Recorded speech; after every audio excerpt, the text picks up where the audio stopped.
पोषण आहार वाहतूक व्यावसायिकाकडे खंडणीची मागणी केल्याप्रकरणी 6 जणांविरुद्ध अहिल्यानगर शहरातील तोफखाना पोलीस ठाण्यात गुन्हा दाखल करण्यात आलाय। शालेय पोषण योजनेअंतर्गत काम करणाऱ्या शालेय पोषण आहार वाहतूक व्यावसायिकाकडून खंडणी उकळण्याच्या उद्देशानं तत्कालीन सुपरवायझरनं साथीदारांसह गोडाऊनवर हल्ला करत वाहन फोडल्याची घटना घडली आहे। या प्रकरणी अहिल्यानगर शहरातील कल्याण रोड नालेगाव येथील रहिवासी दत्ता सोनवणे याच्यासह त्याच्या 5 ते 6 अनोळखी साथीदारांविरुद्ध तोफखाना पोलीस ठाण्यात गुन्हा दाखल झालाय। याबाबत सागर पाटील यांनी फिर्याद दिली।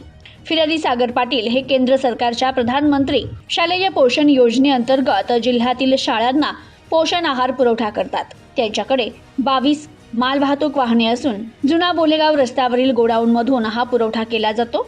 फिर्यादीत नमूद केल्यानुसार जून 2025 मध्ये दत्ता सोनवणे यास सुपरवायझर म्हणून कामावर ठेवण्यात आलं होतं। मात्र कामातील हलगर्जीपणा, चालक आणि कर्मचाऱ्यांना दमदाटी करणं तसेच पैशांची बेकायदा मागणी केल्यामुळे नोव्हेंबर 2025 मध्ये त्याला कामावरून काढून टाकण्यात आलं होतं। त्यानंतर सोनवणे यानं पाटील यांना वारंवार फोन करत 1 लाख रुपयांची खंडणी मागायला सुरुवात केली।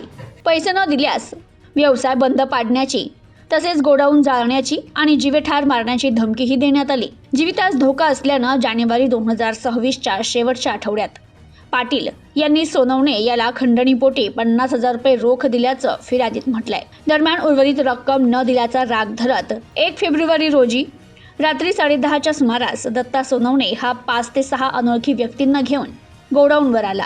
त्यांनी गोडाऊनमध्ये उभ्या असलेल्या वाहनांवर दगड, खुर्च्या फेकून मोठ्या प्रमाणात तोडफोड केली। मध्ये पडणाऱ्या कर्मचाऱ्यांना जीवे मारण्याची धमकी दिली। वाहनाची तोडफोड करत 1,10,000 रुपयांचं नुकसान झाल्याचं फिर्यादीत नमूद करण्यात आलंय। प्रतिनिधी शफी सय्यद, न्यूज टुडे 24, अहिल्यानगर।